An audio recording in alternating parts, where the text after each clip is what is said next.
देखो बच्चों, आज मैं आप लोगों को मेंसुरेशन अर्थात वृत्तों से संबंधित क्षेत्रफल का एक नया अध्याय शुरू करने जा रहे हैं। प्रश्नावली 12.3 पर आधारित कुछ प्रश्न है जो महत्वपूर्ण प्रश्न है। परीक्षा के दृष्टिकोण से हम इसे सॉल्व करने के लिए आप लोगों को बता रहे हैं। आप ध्यान से देखें। एक्सरसाइज 12.3 का क्वेश्चन नंबर 1 जो है वो काफी इजी है। आप देखिएगा, बन जाएगा आपसे। क्वेश्चन नंबर 2 को मैं आपको बता रहा हूं, इसी का क्वेश्चन नंबर 2। इसमें आपको एक आकृति दिया हुआ है। इसमें कहता है छायांकित भाग का क्षेत्रफल ज्ञात कीजिए यदि केंद्र O वाले दोनों संकेंद्री वृत्तों की त्रिज्याएं क्रमशः 7 और 14 सेंटीमीटर है और बीच का एंगल दिया हुआ है आपको 40 डिग्री। कुछ इस टाइप का फिगर दिया हुआ है। ये है आपको, इसमें R1 का मान दिया हुआ है 7 सेंटीमीटर, R2 का मान दिया हुआ है 40 सेंटीमीटर और थीटा का वैल्यू है 40 डिग्री। ये है, देखिए थीटा है, इसका डिग्री है 40 डिग्री है, इसका वैल्यू है 40 डिग्री। आपको निकालना है ये जो पार्ट है छायांकित भाग, इसका एरिया निकालना है। देखो बच्चों, तो हम ये बहुत ही आसान है इसको निकालने के लिए। आप देखेंगे यहां पर दो प्रकार का सेक्टर बन रहा है, दो प्रकार का ये त्रिज्यखंड बन रहा है। दो तरह का, एक बड़ा त्रिज्यखंड बड़ी वाली त्रिज्या के साथ, एक छोटा त्रिज्यखंड है छोटी वाली त्रिज्या के साथ। तो बहुत आसान है छायांकित भाग का क्षेत्रफल निकालना। यदि हम बड़े वाले त्रिज्यखंड में छोटे वाले त्रिज्यखंड को घटा दें तो इस छायांकित भाग का क्षेत्रफल आसानी से ज्ञात हो जाएगा। हम यहां कुछ इस प्रकार से लिख देते हैं, छायांकित भाग का क्षेत्रफल बराबर बड़े वाले त्रिज्यखंड का क्षेत्रफल माइनस छोटे वाले त्रिज्यखंड का क्षेत्रफल, या आप लैंग्वेज में लिख सकते हैं। फिर इसके जगह पर आप फॉर्मूला लिख लो। आपको पता है कि त्रिज्यखंड का क्षेत्रफल का मैंने फॉर्मूला आपको बताया हुआ है, थीटा बटा 360 इंटू पाई आर स्क्वायर। तो चूंकि बड़े वाले त्रिज्यखंड का क्षेत्रफल ले रहे हैं इसलिए यहां पर लिख देंगे हम R2 का स्क्वायर माइनस थीटा बटा 360 इंटू पाई R1 का स्क्वायर। तो काफी आसान है, आप यहां पर कॉमन ले लें, थीटा बटा 360 इंटू पाई, तो यहां आपको बच जाएगा R2 का स्क्वायर माइनस R1 का स्क्वायर। तो और आसानी से सॉल्व करने के लिए आप क्या करो, थीटा का वैल्यू यहां पर पुट करो। थीटा का वैल्यू देखिए आपको दिया हुआ है 40 डिग्री, यहां 40 डिग्री पुट करेंगे, यहां पर 360, पाई का वैल्यू पुट कर दीजिए। मैंने आपको बताया पाई का वैल्यू 22/7। ये R1 R2 का वैल्यू पुट करिए तो ये हो जाएगा आपका R2 के जगह पर आपको हो जाएगा 14 का स्क्वायर माइनस 7 का स्क्वायर हो जाएगा। तो आप चाहे तो यहां से इसको एक फॉर्मूला होता है ए स्क्वायर माइनस बी स्क्वायर, ये इस पर आप इसको तोड़ सकते हैं तो हो जाएगा ए plus b into a minus B. इस पर आप तोड़ करके इसको सॉल्व कर सकते हैं। यहां से आप घर में सॉल्व करेंगे, ये बहुत ही आसान है। चलिए नेक्स्ट क्वेश्चन। आप एक काम करिएगा, वीडियो पॉज करके इतना उतार लीजिएगा और फिर नेक्स्ट क्वेश्चन की ओर हम चलते हैं।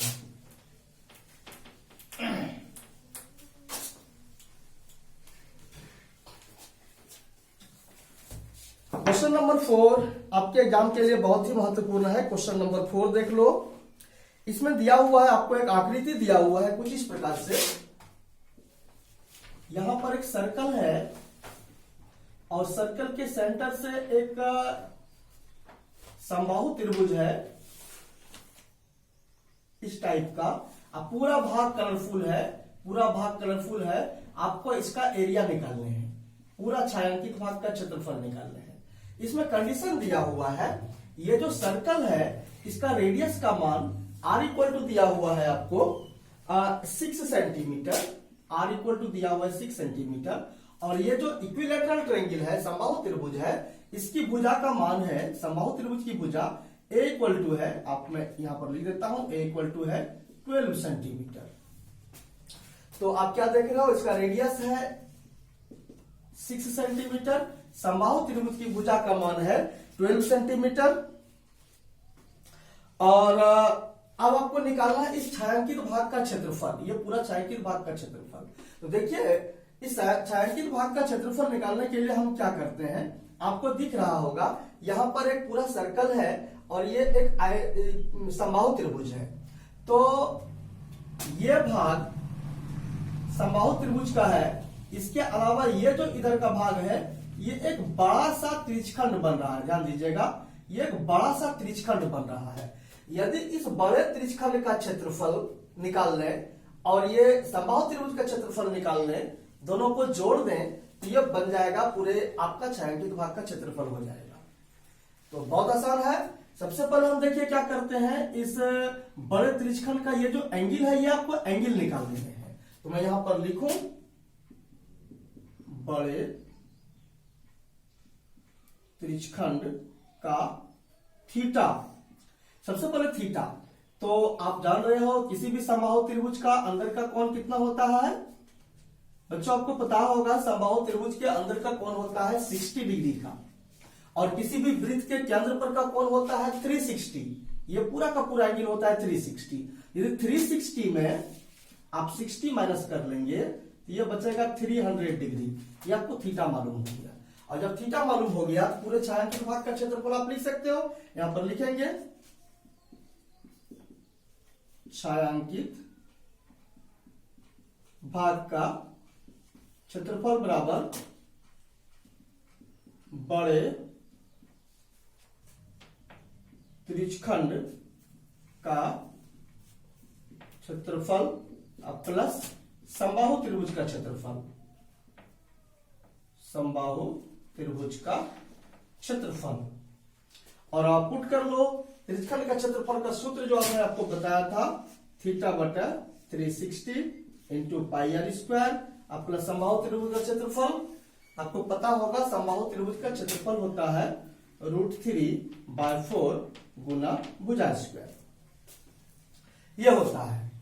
अब बहुत आसान है, अब आप इसको सारा कुछ पुट कर लीजिए और ये बन जाएगा। एक बार थोड़ा सा मैं इसको कर दूं, थीटा की जगह पर आप यही लिखेंगे 300 और ये 360 इंटू पाई के जगह पर शायद आपका पाई का वैल्यू दिया हुआ है बुक में, और नहीं दिया हुआ है तो आप इसको 22/7 यहां पर रिप्लेस कीजिए। आर के जगह पर आप लिखेंगे 6 इंटू 6 और प्लस ये हो जाएगा √3/4, ए के जगह पर लिखेंगे 12 इंटू 12। मैं आशा करता हूं यहां से आप घर में बना लेंगे और ये आसानी से बन जाएगा, बहुत इजी है। Thank you. वीडियो पॉज कर लीजिएगा, यहां से यहां तक उतार लीजिएगा और आगे घर में इसको सॉल्व करने का प्रयास कीजिएगा। मैं एक दूसरे सवाल की ओर जा रहा हूं जो परीक्षा के दृष्टिकोण से यह भी महत्वपूर्ण है। बालक मैं जो भी सवाल आपको बता रहा हूं ये एग्जामिनेशन के दृष्टिकोण से महत्वपूर्ण है, आप इसको बनाने का अभ्यास करिएगा। जिस प्रश्न को मैंने छोड़ रहा है बीच में, आप उसको भी जो है बनाने का प्रयास करेंगे। क्वेश्चन नंबर 6 देखें, क्वेश्चन नंबर 6 नंबर प्रश्न में है, आपको एक मैच पोस्ट दिया हुआ है जिसकी त्रिज्या है 32 सेंटीमीटर। इसके बीच में एक समबाहु त्रिभुज को छोड़ते हुए एक डिजाइन बना हुआ है, आकृति में आपको दिया हुआ है कुछ, तो आपको इस डिजाइन का क्षेत्रफल निकालना है। बालक ये ऐसा है, एक गोल है मैच पोस्ट और इसके अंदर जो है एक समबाहु त्रिभुज बना हुआ है कुछ इस प्रकार से, और समबाहु त्रिभुज को छोड़ते हुए ये जो एरिया है ये कलरफुल एरिया है। आपको इस कलरफुल एरिया का एरिया निकालना है, कलरफुल भाग का आपको एरिया निकालना है। देखिए इसका त्रिज्या दिया हुआ है 32 सेंटीमीटर, इसका आर दिया हुआ है 32 सेंटीमीटर और आपको कुछ भी नहीं दिया है, सिर्फ आर दिया है 32 सेंटीमीटर और बीच में एक समबाहु त्रिभुज है ABC। इसको छोड़ते हुए ये जो कलरफुल एरिया है ना, इसका आपको एरिया निकालना है, कलरफुल वाले भाग का, छायांकित भाग का क्षेत्रफल निकालना है। ये आपका त्रिभुज है, समबाहु त्रिभुज ABC, बीच में आप सेंटर को इंडिकेट कर लो और थोड़ा सा कंस्ट्रक्शन कुछ इस तरह का कर लीजिए, आपको सुविधा होगा। सेंटर से इसको मिला लीजिए। तो आप पाएंगे, आपको मैं पहले भी बताया हूं, किसी भी समबाहु त्रिभुज का प्रत्येक कोण, प्रत्येक आंतरिक कोण 60 डिग्री का वैल्यू होता है। ये पूरा का पूरा एंगल 60 डिग्री का होगा, देखिए। और जब हम यहां से इस सेंटर को मिलाते हैं तो यह रेखाखंड या जो त्रिज्या है इसके पूरे कोण को बाइसेक्ट करता है, और जब बाइसेक्ट करेगा तो ये एंगल हो जाएगा 30 डिग्री का। देखिए बालक ध्यान से, ये एंगल 30 डिग्री का होगा और ये भी इधर से एंगल हो जाएगा 30 डिग्री का। इस प्रकार से हम यहां पर जो त्रिभुज बना, त्रिभुज OBC में कोण O को आप निकाल सकते हो। हम लोग जानते हैं किसी भी त्रिभुज के तीनों कोणों का योगफल 180 डिग्री होता है। तो यह जो त्रिभुज है 180, यह जो त्रिभुज है इसका कोण O हम निकाल लेते हैं 180 minus 30 plus 30, that means how much, 120 हो जाएगा। तो आप देख रहे हो यह जो एंगल है हमको निकल गया 120 डिग्री, मीन्स आपको थीटा मालूम हो गया 120 डिग्री। अब आप देखो इस स्ट्रक्चर में यह जो रंगीन पार्ट है यह एक वृत्तखंड फॉर्म कर रहा है। क्या फॉर्म कर रहा है? एक वृत्तखंड, लघु वृत्तखंड। तो हम लोग इस लघु वृत्तखंड का क्षेत्रफल निकाल दें और इस प्रकार से यह 3 वृत्तखंड बन रहा है, उसको 3 से गुना कर दें तो लगेगा कि ये छायांकित भाग का क्षेत्रफल हमें प्राप्त हो गया है। तो हमें इस लघु वृत्तखंड का क्षेत्रफल निकालना है वाला। तो इसके लिए आप प्रयास करिए, लिखिए यहां पर लघु वृत्तखंड का क्षेत्रफल। याद करिए मैंने आपको लघु वृत्तखंड का क्षेत्रफल प्राप्त करने के लिए आपको बताया है कि संबंधित त्रिज्यखंड का क्षेत्रफल में उस त्रिभुज के क्षेत्रफल को घटा देंगे तो यह लघु वृत्तखंड का क्षेत्रफल हमें प्राप्त हो जाएगा। यह जो संबंधित त्रिज्यखंड है OBC, ये पूरा पूरा जो त्रिज्यखंड है इसमें हम त्रिभुज OBC वाले त्रिभुज को हम घटा देंगे तो हमें इस त्रिज्यखंड वृत्तखंड का क्षेत्रफल हमें प्राप्त हो जाता है। तो हम यहां पर लिखेंगे त्रिज्यखंड का क्षेत्रफल माइनस त्रिभुज OBC का क्षेत्रफल। त्रिज्यखंड का क्षेत्रफल हो जाएगा आपका, जो आपको सूत्र बताते आए हैं, थीटा बटा 360 into pi r square minus इस त्रिभुज का क्षेत्रफल के लिए मैंने आपको एक सूत्र बताया है बालक, याद करिए। वो सूत्र बताया आपको आर स्क्वायर बटा 2 इंटू साइन थीटा, ये सूत्र बताया, इसका इस्तेमाल करिए। यहां पर लिखिए आर स्क्वायर बटा 2 इंटू साइन थीटा के जगह पर है यहां पर 120। थोड़ा सा मैं इसको तोड़ देता हूं, आप इसको घर में करेंगे। थीटा के जगह पर यहां पर लिखिए 120 बटा 360 इंटू पाई के जगह पर 22/7, आर के जगह पर यहां पर आप पुट करो 32 आपको दिया हुआ है, 32 इंटू 32 माइनस यहां पर भी एक काम करिए ना, आर को आर स्क्वायर रहने दीजिए, हम कॉमन ले लेंगे, ठीक है, आर स्क्वायर। और यहां पर है आपका आर स्क्वायर बटे 2, यहां पर हो जाएगा साइन। ये जो 120 है ना, 120 को आप तोड़ लीजिए, ये हो जाएगा आपका 90 प्लस 30, 90 के संदर्भ में इसको तोड़ दीजिए। यहां के बाद मैं इधर कर रहा हूं, ध्यान देंगे आप। ये हो जाएगा आपको 12 या 36 3 हो जाएगा। ये हो जाएगा आपका 1/3 into 22/7 into r square minus r square बटे 2, और ये हो जाएगा sine 90 plus theta, that means cos theta, cos 30 degree हो जाएगा। अब आप क्या करो, यहां पर आर स्क्वायर कॉमन ले लीजिए, तो यहां अंदर वो आपका बच जाएगा 1/3 22/7 माइनस ये 1/2, और cos 30 का वैल्यू होता है √3/2। आप याद कीजिए, मैं आपको बताया है ट्रिगोनोमेट्री में √3/2। तो ये सारा आपको मिल गया है। आप चाहे तो यहां पर आर स्क्वायर का वैल्यू पुट कर दीजिए, ये जो आपको निकला हुआ है, सॉरी आर का वैल्यू पुट कर दीजिए 32 तो आपको यहां पर मिल जाएगा 32 इंटू 32 और ये आपका हो जाएगा 22/7 और यहां हो जाएगा √3/4। आप इस वैल्यू को आप पूरे थोड़ा सा सॉल्व कर लीजिएगा एक स्टेप में, ये आपका आंसर हो जाएगा। सॉरी, ये आपका आंसर नहीं होगा, ये आपका एक त्रिज्यखंड का क्षेत्रफल हुआ। तो अब आप लिखेंगे छायांकित भाग का क्षेत्रफल, छायांकित भाग का क्षेत्रफल बराबर ये जो इसका जो सॉल्यूशन करके जो भी अमाउंट आएगा, जो भी राशि आएगी, उसको आप 3 से मल्टीप्लाई कर देंगे। 3 इंटू ये जो राशि आएगी, तो फिर आपको ये आंसर प्राप्त हो जाएगा। इस प्रकार से क्वेश्चन नंबर आपका ये 6 हो जाता है। आप इसे भी वीडियो पॉज करके इसको आप जो है नोट कीजिएगा। एग्जामिनेशन के दृष्टिकोण से मैं बार बार याद दिला रहा हूं, महत्वपूर्ण है।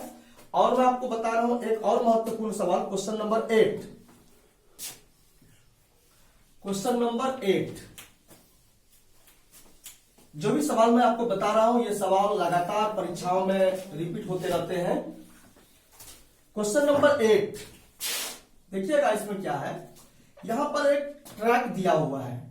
आप बुक में देखिए चित्र, ये ट्रैक दिया हुआ है इस टाइप का। यहां पर राउंड है, ये ऐसे राउंड है, यहां भी राउंड है, ये भी राउंड है। और इस ट्रैक की यहां से लेकर यहां तक का जो लेंथ है, ये आपको दिया हुआ है 106 मीटर, 106 मीटर, ठीक है। और इसके बीच का जो डिस्टेंस है, ये आपको दिया हुआ है 60 मीटर, ये 60 मीटर दिया हुआ है। और ये जो ब्रिथ है, इसका ब्रिथ चौड़ाई जो है, ये दिया हुआ है 10 मीटर। इतना ही आपको दिया हुआ है। ये यहां से यहां तक का लेंथ दिया है 106 मीटर और इसके बीच की जो चौड़ाई है, ये दिया हुआ है 60 मीटर। और ये जो ट्रैक की चौड़ाई है, ये ट्रैक की चौड़ाई है 10 मीटर।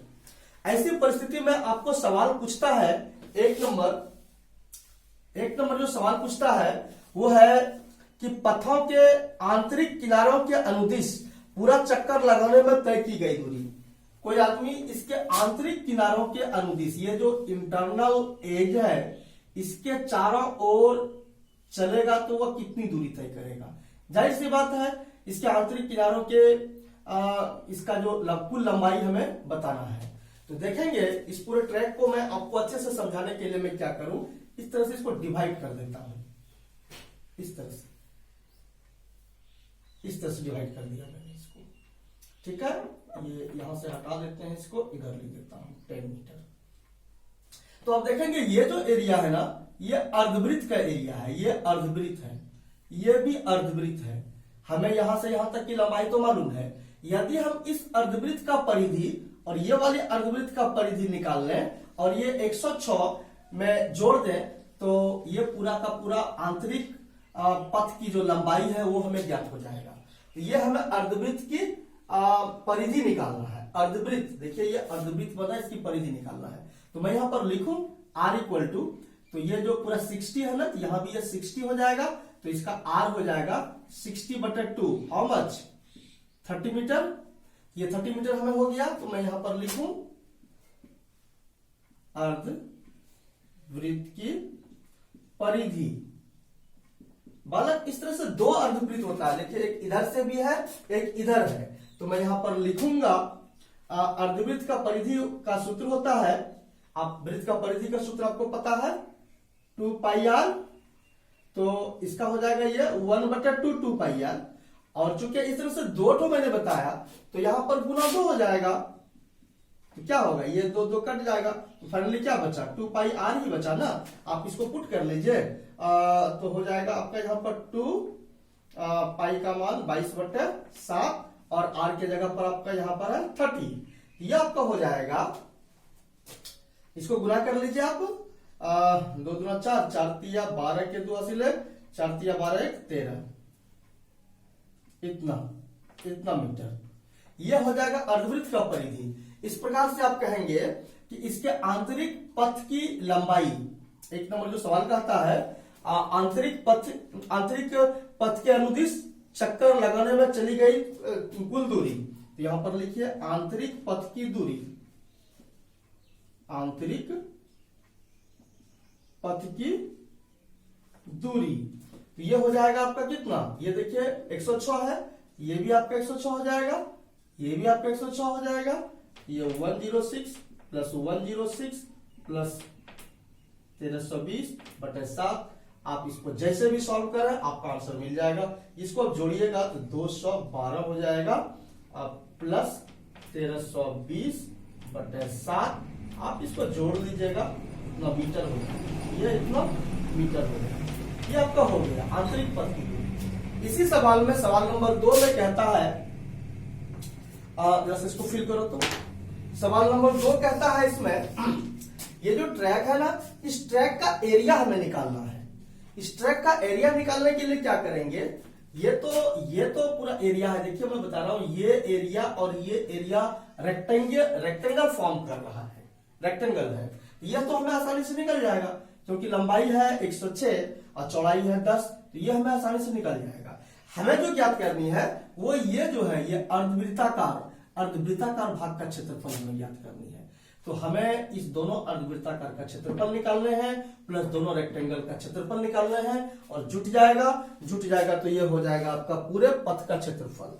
तो हमें फाइनली यहाँ क्या करना है, इस अर्धवृत्ताकार पथ का क्षेत्रफल निकालना है। तो ध्यान दीजिए अर्धवृत्ताकार यहाँ पर दो तरह का वृत्त है, एक तो अंदर में है जिसकी त्रिज्या हो जाएगा आपका ये 30 मीटर, और एक बाहरी वृत्त है, ध्यान दीजिए। तो बाहरी वृत्त का चौड़ाई कितना हो जाएगा, आप सोचो, ये हो जाएगा आपका 60, तो इधर बढ़ेगा 10, तो 70, इधर बढ़ेगा 10, तो 80 हो जाएगा। तो फाइनली हो जाएगा, मैं यहां पर फिर से एक बार लिख दूं, चूंकि R1 इक्वल टू है आपका 30 मीटर, तो R2 हो जाएगा, इसमें कितना हो जाएगा, ये हो जाएगा आपका 30 प्लस 10, दैट मीन्स 40 मीटर, ये आपका हो जाएगा 40 मीटर। तो R1 R2 हमें मालूम हो गया, तो हम लिखेंगे यहां पर दो अर्धवृत्त का क्षेत्रफल, दोनों अर्धवृत्ताकार भाग का क्षेत्रफल। तो चूंकि वृत्त का क्षेत्रफल का सूत्र πr², यहां पर दो तरह का है, तो हम लिखेंगे पाई R2 का स्क्वायर माइनस पाई R1 का स्क्वायर गुना 2, और चूंकि वृत्त हो गया इसलिए बटा यहां पर कितना हो जाएगा, तो चूंकि अर्धवृत्त है इसलिए हाफ कर दिया यहां पर, तो क्या होगा ना, ये कट जाएगा। तो फाइनली क्या बचा, ये बचा आपका पाई कॉमन ले लीजिए, R2 का स्क्वायर माइनस R1 का स्क्वायर, यहाँ पर पाई का मान लिख दीजिए 22/7, R2 के जगह पर ये पुट कर दीजिए 40 का स्क्वायर माइनस 30 का स्क्वायर, तो फाइनली आपको निकल जाएगा, मैं आपको बता ही देता हूं निकल के, ये हो जाएगा 22/7 गुना, ये हो जाएगा वही a square minus b square पे इसको पुटअप करेंगे तो हो जाएगा a plus b into a minus b. मैं डायरेक्ट लिख देता हूं, एक बार 40 प्लस 30 इंटू 40 माइनस 30, ये हो जाएगा आपका 22/7, ये हो जाएगा 70, ये हो जाएगा 10। ये कितनी आसानी से कट जाता है, देखिए, तो ये हो जाएगा 10, और इसको आप मल्टीप्लाई करेंगे तो हो जाएगा 2200 मीटर स्क्वायर। ये आपका वृत्ताकार भाग का क्षेत्रफल मैंने निकाल दिया। तो अब इसको, ये आयताकार भाग है, इसका क्षेत्रफल आप निकाल लेंगे और लिखेंगे आप, मैं यहां पर कर देता हूं कि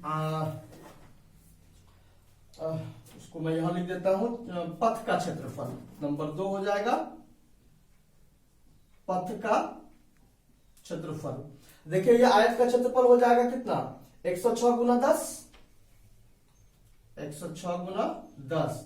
इस तरह का कई ठो आयत है, 2 ठो आयत है, तो गुना कर दीजिए 2 और प्लस कर दीजिए इतना, कितना 2200। जो भी आंसर आएगा, जो भी राशि आएगी वो आपका आंसर हो जाएगा। आप इसको सॉल्व कर लेंगे, यहां से थोड़ा सा सॉल्व कर लीजिएगा इसको, बहुत आसानी से मिल जाएगा, बहुत इजी है। और ये हो गया, ये भी महत्वपूर्ण है।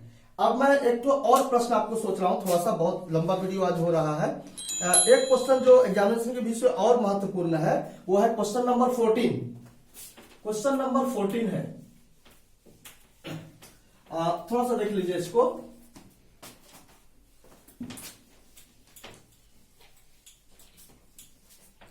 क्वेश्चन नंबर 14, इसमें इस टाइप का कुछ है, क्योंकि इस टाइप का प्रश्न जो है ना कई बार एग्जाम में पूछा हुआ है, इसलिए मैं चाहता हूं थोड़ा सा आपको समझा दूं। इस टाइप का है, इस टाइप का है। इसमें आपको ये दिया हुआ है 21 मीटर और ये आपको दिया हुआ है 7 मीटर, 7 सेंटीमीटर, 7 सेंटीमीटर, ये भी है इतना सेंटीमीटर, और ये आपको थीटा दिया हुआ है 30 डिग्री।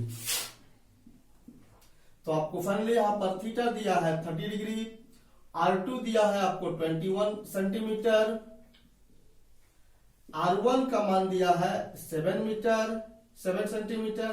तो आपको निकालना है इस छायांकित भाग का क्षेत्रफल। देखिए कितना आसान है, इस तरह का सवाल मैं आपको पहले बताया था। इस छायांकित भाग का क्षेत्रफल निकालने के लिए आप बड़े वाले सेक्टर का क्षेत्रफल निकालेंगे और इस छोटे वाले सेक्टर के क्षेत्रफल को उसमें घटा देंगे, तो ये छायांकित भाग का क्षेत्रफल हमें ज्ञात हो जाएगा कुछ इस प्रकार से। छायांकित भाग का क्षेत्रफल बराबर आप इसको सीधा लिखे ना, थीटा बटा 360 इंटू पाई R2 स्क्वायर और थीटा बटा 360 पाई R1 स्क्वायर। तो आप यहां से थीटा बटा 360 को कॉमन ले लीजिएगा, पाई को भी कॉमन ले लीजिएगा, R1 R2 का मान यहां पर पुटअप करिएगा और आगे थोड़ा सा एक दो लाइन सॉल्व कीजिएगा, बहुत आसानी से बन जाएगा। ये बहुत इजी है। इस तरह से जो भी प्रश्न को मैंने छोड़ दिया बच्चों, उसको आप घर में बनाने का प्रयास करिएगा। यदि आपको कुछ प्रॉब्लम हो तो हमसे संपर्क करिएगा। Thank you.